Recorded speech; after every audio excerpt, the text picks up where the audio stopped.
So Howie Roseman today said that Jalen Hurts is the guy going into next season once again. If that's the case, then him and his front office have to be the busiest, most aggressive team this offseason. Howie Roseman's job is on the line.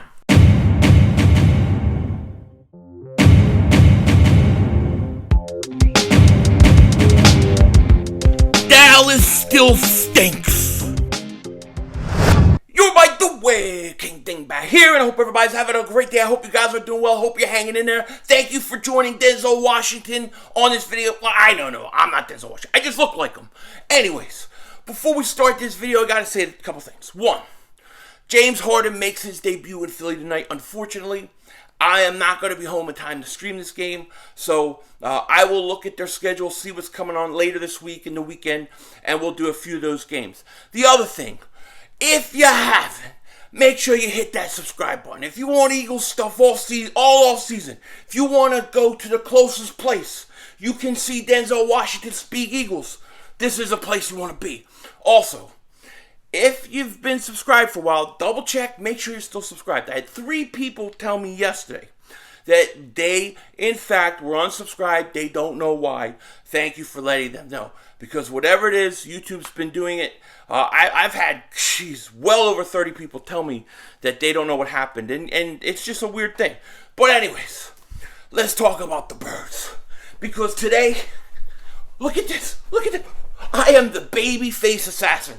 That's what I would be if I was a boxer. Because, I get hit. Anyways, today was the day the Eagles, GM, coach, they had their press conference at the Combine. It is Combine time. We are going to start seeing guys running and doing some stuff. Cannot wait to watch it. I should be live for some of it. Depends when I get home. But anyways, Howie Roseman today, he got up and he started speaking. And one of the first things he said was, Jalen Hurts is the guy.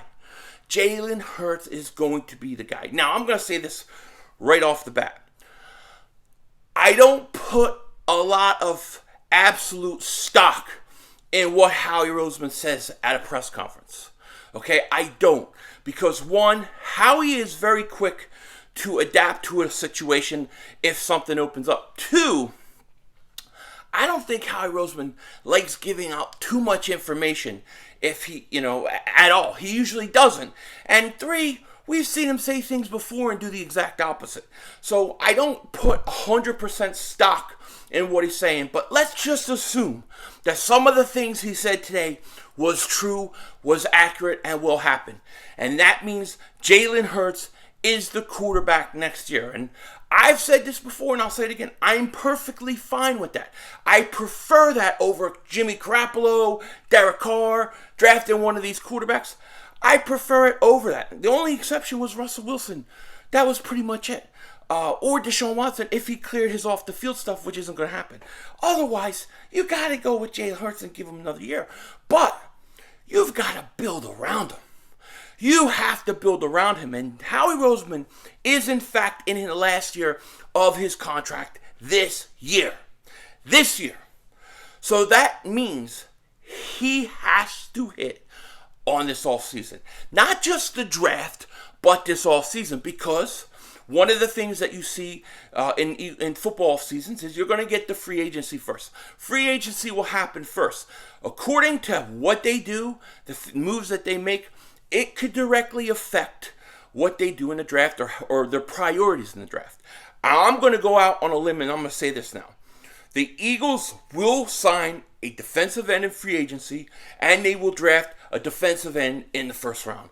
I think they will add at least 2 defensive ends this all season, okay? But as far as Jalen Hurts going, if he's going to be the guy, and that's what Howie's saying, you have to build around him. I think you need to continue to build that offensive line. I know a lot of people think they're good, they're ready to go, but I would still look to get an interior offensive lineman like a Landenbaum. I would go after him early. If he's available 15, 16, 19, I'm going to get him.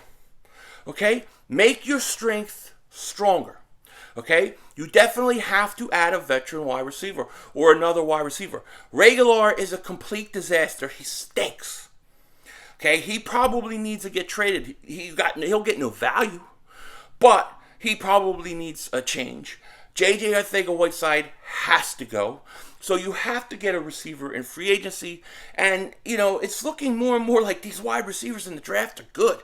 Now, the only guy I've watched is Treylon Burks. I like Treylon Burks an absolute lot. I love him. But I still think you need to add a veteran wide receiver. Okay? So you have to boost your offensive line with Jalen Hurts. You're going to have to improve your receiving core. And I think you need to improve your running back core. We don't know if Jordan Howard's coming back or not. And the thing with Jordan Howard is I like him when he's on the field, but he's just never on the field. Okay? And I don't know how much they love him. Look how long it took them to bring him up. So you might want to consider a running back, maybe a big physical running back to complement Miles Sanders somewhere in the mid-rounds.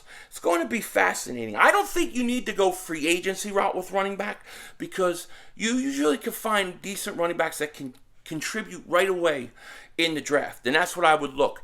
But this draft, this offseason, is the most important offseason for Howie Roseman. He screws this up. And I mean, I don't know what kind of pictures he has of Jeffrey Lurie in some brothel in Mexico with pants down like this. And Howie was snapping pictures. And he's like, I don't know what he has. I don't know what Howie Roseman, living in Howie vision, it's his world, we're all living in it. I don't know what he has on Jeffrey Lurie. But if he screws this all season up, he's done. He's got to be done. Okay? So it's going to be interesting. The other interesting things thought Howie said was, one, he made no qualms about it. And this is where I do believe him. We have to get better on our defensive line. It's no surprise. It's not telling anybody something they didn't know. The Eagles are going to be very aggressive. That's why I expect a defensive end in free agency and a defensive end in the draft. The one thing that I thought was something to watch out for, something a little interesting that he said. Okay, and maybe I'm reading into this, you let me know. But he talked about getting players to fit the schemes of not only the offense, but of the defense. And he talked about what a great coach, Jonathan Gannon, I don't know what planet he's on, but he's talking about getting players to fit the scheme, especially linebackers. And I started thinking about, what is Jonathan Gannon's scheme? Was he playing a certain way last year because he didn't feel like he had the players? Or is his scheme and what he really wants to do what he said in his press conferences when he was hired, that he didn't want to necessarily run a 4-3-3-4, a 4-3 scheme. He kind of wanted to run a hybrid scheme. This is what Jonathan Gannon was saying. This was what was coming out of his mouth when he was hired and he was introduced to the media. He said this a lot of times last offseason. He wants to run a hybrid scheme, a 4-3-3-4 type defense. Well, if we can assume that is true and that is the situation, I really, really wonder if they could be targeting Haason Reddick. Okay, I think the Eagles may target Haason Reddick. Now, he may turn out to be too much money, but if you get a guy like Haason Reddick, where you're going to play that 3-4, 4-3 hybrid schemes, then on certain passing situations, you kind of can go into a 3-4 type defense. He's perfect as an outside linebacker to rush the passer. Then on a 4-3 defense, when you switch, you go back, he can go to like a Sam. If they can use him all around like that, and they can do that, especially the pass rushing part of it, they may target him. I think there's a chance, because if Howie really wants to fit what Jonathan Gannon wants to do, he wants players, especially linebackers, that can play both the 4-3 and the 3-4, because Gannon wants to have hybrid scheme. So I think people need to watch Haason Reddick very, very, very closely. Just my opinion, okay? That was the most interesting thing I really kind of took out of this whole thing. But, hey, is Jalen Hurts the guy? Maybe. Is he not the guy? We'll see. Like I said, I don't necessarily believe what Howie Roseman's saying at a press conference. The one interesting thing I wanted to point out, and I usually don't talk about other people's mock drafts, not until we get close to the draft, right? But I was looking, and Mel Kiper had a very interesting mock draft for the Eagles. Now, at 15, he had him taking Trent McDuffie, a cornerback from Washington. I don't know anything about him. I'm gonna leave that opinion out on him because I haven't studied any of the cornerbacks yet. I've only watched Stingley and Sauce Gardner. I haven't watched anybody else. I've got a lot of work to do in that regard. But his 16th and 19th pick were completely interesting. I mean, like, really interesting. Like more interesting than a Michael Anthony Where's the fitness workout routine that I'm sure Joey Shakes is doing right now. But at 16, and I say that Joey Shakes because he did it to me. He got me good on Saturday. But 16, he had the Eagles taking David Ojabo. That is my guy. That's the guy I want right now. Him and Devin Lloyd are my two top targets, okay? If the Eagles got Ojabo, first of all, if he's there, I have to take him. Now, he's freakishly athletic and talented, but he's raw. He hasn't played a lot. And guess what? To me, I'm good with it. Because what it means to me is he doesn't have a lot of wear and tear. This kid has the potential. I'm saying this right now. He has the potential to be the best defensive end in this draft.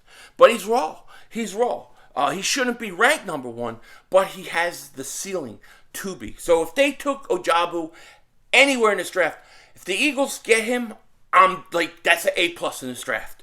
Because I think he's the guy I want to get. And then at 19, they had the Eagles take Treylon Burks.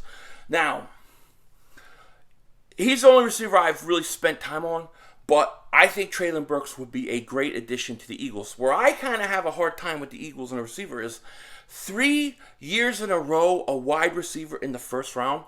I mean, I think that is hard for me to imagine. It's really going to depend, though, what they do at the veteran wide receiver position, like in free agency. If they get a guy like a Mike Williams or something, I don't think you see a Treylon Burks.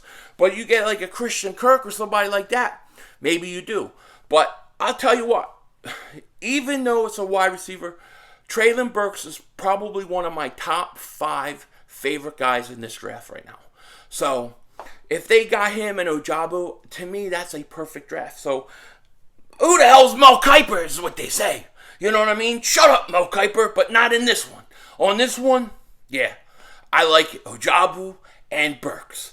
Anyways, the scouting combine is going to be picking up. We're going to be watching some of these guys. It's going to be fascinating. Let me know what you guys think in the comment section. With that said, take care. Talk to you later. Of course, don't be a dingbat.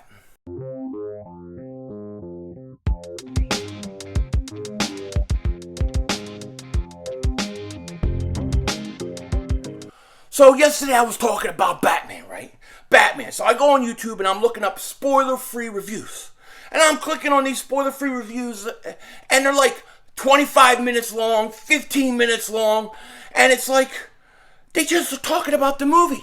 They're talking about the plot. And they're like, well, we're not going to tell you any spoilers, but here's the plot of the movie, and this person's going to do this, and we were looking at the camera angles and the camera shots on this particular scene's over here, and the music over here, and then you got this guy doing that, and this guy's doing that, but we're not going to tell you who that guy is. And by the time they go through the whole thing, I figured it out. They give you a spoiler-free review that is basically a giant spoiler. Spoiler-free reviews should be like 4 minutes long. It should be simple. This would be my spoiler-free review. I'll give you one for Spider-Man, right? Because I just saw it. So I went to the movie. I saw Spider-Man today. It was friggin' awesome. It was badass. You are gonna love it. Go to the movie. Take your family. It is badass. One of the best Spider-Man movies I've ever seen. No question about it. Dude, it was awesome. It wasn't woke. It was fantastic. I recommend this mother humper. Go see it. That's a spoiler-free review. I'm gonna have to do one on. I'm gonna have to create my own channel for one of these. People don't know how to do them. Denzel Washington, out.